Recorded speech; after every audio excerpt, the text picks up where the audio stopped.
Magandang umaga, kumusta po? Narito po ulit ang update natin para sa lagay ng ating panahon na kung saan sa ngayon po ay improving weather na po tayo dahil po nakalayo na si Bagyong Kiko at tinutumbok na po nito ang direksyon patungo po sa Shanghai, China na posibleng sa mga susunod na araw po ay maglandfall na po doon.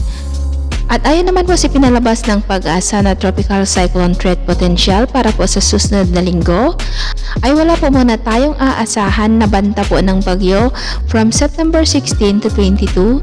Posibleng may LPA lamang po na mabuo pero mababa naman po ang posibilidad na ito ay maging bagyo, pero patuloy lamang po tayong mag-antabay po sa mga susunod na updates dahil posible pa rin po ang mga pagbabago. Sa ngayon po ay ramdam pa rin ang mahinang bugso ng habagat dito po sa western at northern part ng Luzon, maging po sa extreme northern Luzon. Kaya makakaranas po tayo dyan ng makulimlim na kalangitan na may mga pulupulong pag-ulan, pagkulog at pagkidlat, dulot po yan ng habagat.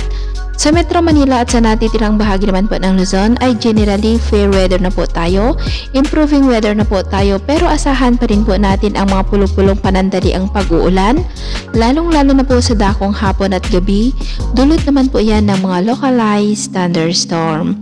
Sa buong Visayas at Mindanao naman po, mainit at maalinsangan po ang panahon, pero asahan pa rin po natin ang mga pag-uulan, lalong-lalo na po sa dakong hapon at gabi, at posible po ang may kalakasang pag-uulan na may kasamang pagkulog at pagkidlat, lalong-lalo na po pagsapit mamayang hapon. Kaya kung lalabas po tayo ng bahay, ugaliin lamang pong magdala ng payong. Pananggap po natin sa init ng araw at proteksyon na rin po sa biglaang buhos ng ulan. Mayroon pa rin po tayong nakataas na gale warning signals dito po sa Kanluran at saka sa northern part ng Luzon, sa may Batanes, Babuyan Islands, Ilocos Norte, Ilocos Sur, La Union, Pangasinan, Zambales, Bataan at maging po sa Kalayaan Islands. Sa mga nabanggit po na baybayin ay pinagbabawal pa rin po ang pagpalaot dahil ang mga alon po dyan ay posibleng may kataasan dahil pa rin po yan sa patuloy na pag-iral ng hanging habagat.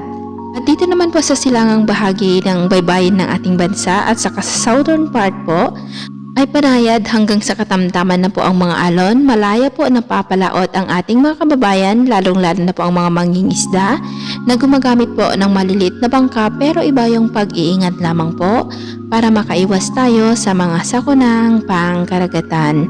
So, yun po muna ang latest update natin sa araw na ito. Ako po muli si James na nagsasabing, sa kahit na lang pagsubok po na darating sa ating buhay, huwag po tayong mawawalan ng pag-asa. Thank you and God bless!